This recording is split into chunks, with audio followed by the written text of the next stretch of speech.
This series' popularity came out of nowhere, and it's kinda sad to see what happened to this franchise. Now some of you may be saying that Little Big Planet hasn't fallen off, but with the last game being released in 2014 and the developers of the series working on a whole new IP, our old pal Sackboy seems like he has finally found the trash. I wanted to talk about this today as I think it is one of the best modern platformers around, but you never really see people talking about it. Hell, even the spin-off game Little Big Planet Karting inspired Nintendo to make Mario Kart. Well, that might not be factually true, but I can still believe it is. My point is, these games were fun, critics loved them, and when you look at things, Sackboy is somewhat of a Sony mascot. I picked up this overpriced little guy a few weeks ago in store. He was definitely worth the price I paid for him. Them leaving the series in the dark for over 5 years now seems baffling to me, especially when a lot of people want to see a new entry. I'll look more into the future of this series later on in the video, but for now, let's go back to where it all began. The idea of Little Big Planet began all the way back in 2005. After two Media Molecule co-founders, Mark Healy and Dave Smith, saw Howl's Moving Castle, they spoke to each other about making a game similar to their last release, this being a fighting game which goes by the name Ragdoll Kung Fu. After securing a meeting with Sony Interactive Entertainment, they created a prototype of the game. The pitch game was called Craft World, a 2D side-scroller with a placeholder character called Mr. Yellowhead. The objective of the game was to progress through the levels whilst using objects around you to help you along the way. Looking at this art style, it reminds me way too much of Super Paper Mario. The meeting, which was only meant to last 45 minutes, went on for a whole 3 hours, with it ending in Sony funding the game for 6 months. Needless to say, the pitch was a success. Later on down the line, Sony gave them a proper deal to go ahead and make Little Big Planet. This was in exchange for an exclusive and rights to the property. Finally, after a lot of juggling around with ideas, the game was finished and Little Big Planet was released on the PlayStation 3 in late October 2008. Little Big Planet was revolutionary for the time. Seeing a game in which you could, technically speaking, make millions of levels was something that almost every other game at the time couldn't do. Most games wouldn't have been able to pull it off anyway. Even before actually getting into the gameplay, you can tell that the developers behind Little Big Planet loved what they were making. Everything was perfectly designed with the funky mix of 2D and 3D art styles. I would go as far as saying this is one of the most recognisable and unique styles in all of gaming. It really is something to look at. Good job guys. You can rest easy knowing that one guy sitting behind a mic liked your level designs. The story mode was good enough on its own to warrant you buying the game, but the bulk of the fun came from the community themselves. The sandbox element in this game opened up everyone to almost endless possibilities. Looking back now, Little Big Planet was actually a huge risk. It solely relied on the community to create the game's content. You also have to take into account that this community had not even been established yet. They most likely knew that the game would die after a few months without a competent level creator, so they put a lot of effort into it, and man did it pay off. In the story mode alone they showcased numerous creations which you could make yourself. But if you were like me, you didn't make levels. You spent 50% of your time on other people's levels who actually knew what they were doing, and the other 50% slapping as many rockets as you could onto platforms whilst trying to fling yourself into space. At least Sackboy doesn't feel pain. I hope. From roller coasters to skateboarding to platformers to adventures to speedruns to survival tests. When I said anything was possible, I was not joking. It was like a more child-friendly version of Happy Wheels. Another thing that just added that extra special feel to the game was the sheer amount of extra customization.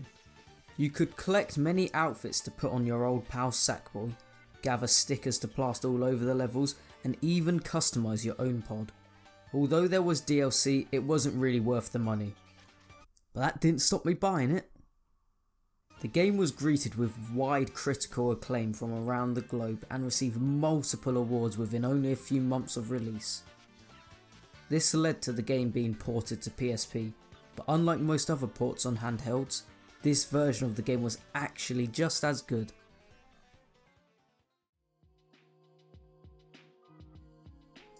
In 2010, a spin-off game called Little Big Planet Sackboy's Prehistoric Moves was released. Not gonna lie here, I had never heard of this game, but when I saw it use the PlayStation Move controller, I got excited for a second thinking it was a Little Big Planet dancing game.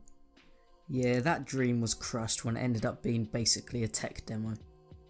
But hey, Healy, if you're out there, I give you permission to make that game. The start of 2011 rolled around and we were greeted with the return of the sack. That sounded worse than it was meant to.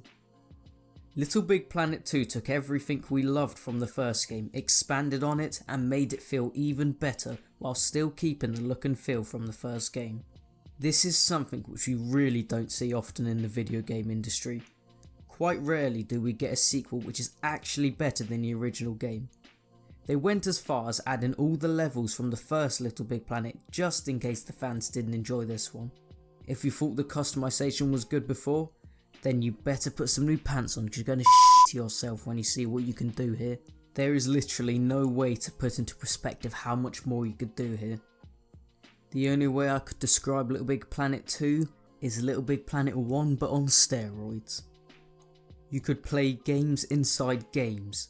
I must have played other users' levels for a solid year straight as there was literally no other reason to play any other game. Hey, do you want to play FIFA? Nah, fuck that. I'll play Little Big Planet football instead. There's so much to talk about in the creative aspect, but I'll have to leave it at that. The only true way to understand is to check it out for yourself. Besides the gameplay here, another winner for this entry was the original score. It has to be one of the best soundtracks of all time. Each story mode level provided banger after banger after banger. I'm surprised you don't hear some of these songs on the radio in all honesty. Once again, this was received insanely well, and once again it also won many awards. I'm sure you're getting the picture by now. These games were the staples of creativity. A year on, we got Little Big Planet for Sony's next handheld system, the PS Vita. Well, the game might have been good, but the PS Vita, boy was that a flop, am I right? And a month after that we got the release of the game that Forza failed to copy, Little Big Planet Karting. While this game may have not been liked by many, I actually really did enjoy playing this one. This game is beautiful and clearly had a lot of work put into it. From the contrasting levels to the comfortable controls to the level editor. Everything was carefully made. It's a good game, however it doesn't quite hold up as much as the other Little Big Planet titles. We didn't get any new games from Media Molecule in 2013, which coincidentally is also where the problems started to arise. A free-to-play game for the PS3 named Little Big Planet Hub was announced, but since then nothing has came of it. Little Big Planet 2 still had a thriving community, but due to some absolute shitheads, the best feature, the one thing that kept the game going, was slowly getting worse and worse.